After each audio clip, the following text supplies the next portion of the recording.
a lot of mythological creatures kind of just look like deformed kangaroos, the Aboriginals had to be a little bit more creative. So just a heads up, this list is going to be weird. Also, before I start this list, I will not be adding things like the Gippsland cats, drop bears, because they're real, just a little head up to all you non-Aussies, and the yowie.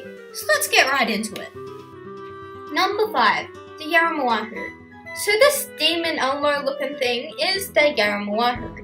The yara-mah-yah-who is a type of vampire that waits in trees for a lone traveller or hunter to walk underneath them. Once close enough, the creature will swing down, and what happens to you next kind of varies. One source says that it uses these suckers that are in its fingers and toes to drain your blood. The other says that the creature swallows you whole, then throws you up, and then swallows you again, and will repeat this process over and over until you are also a yara-mah-yah-who. Either way, the yara-mah-yah-who looks pretty much the same. It's a dwarf creature with bright red skin and is covered in white paint designs. Number 4, Mimi. So, funny anime names aside, I actually found this creature pretty interesting. So, the Mimi seems to be more or less connected to the creation myth, that being that much like the dreaming, the Mimi taught humans how to harness fire, cook, and paint. So, yeah, they were pretty influential. The Mimi were a tribe of spirit walkers in Aboriginal legend, and they usually used boomerangs as their main weapon. Many paintings depict them as being adorned in very intricate body arts, and some of them even had these trinketistic ruins that gave them specific powers and such. Naturally, the Mimi weren't just wise and mental creatures, for they loved to make mischief and sneak up on humans, scaring the living daylights out of them before running away into small crevices.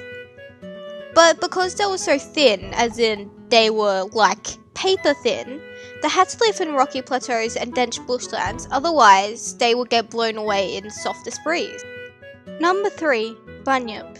So I know that every man and his dog has heard of the Bunyip, but this monster right here is what scared me as a kid. I would not go into deep waters alone because I was afraid that I was going to get eaten, and I blame this song for it. Oh, the Bunyip's very bad, and the Bunyip's very bold, and they tell me that the Bunyip's now 1,000 years old. So you better come home quickly, and you better hide very soon, or the Bunyip's going to get you in the Bunyip.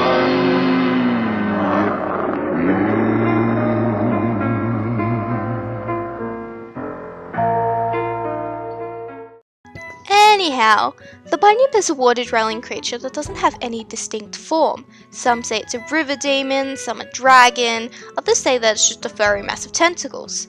But I grew up hearing a story, or reading a story, that it was more of a troll-looking thing that was really shaggy. Legend goes that some teens were fishing. The fish had been gone for almost a month now, and they were getting really restless, so the self-appointed leader of the small band opted for them to go upstream. His friends questioned him on this, recalling that one of the elders had said there was great evil lurking in the deep waters upstream. The dude responded with a prominent, "Yeah, she'll be right, mate," and they headed upstream. So once up there, 3 of them put in bait. One using an insect, one using roots, though I'm not overly sure what kind of fish eats roots, and our main character uses kangaroo meat. After a few hours, they do actually manage to catch something, a baby bunyip. But they didn't know that it was a bunyip, let alone a baby, so they decided to take it back to camp. Outraged, and understandably so, the mother bunyip went to go get her baby back, but was unable to leave the water, so she let out a terrible roar that sent out a tidal wave that crashed straight through the village. But if a normal bloody tidal wave wasn't terrible enough, this water from the tidal wave was magic and turned them all into swans.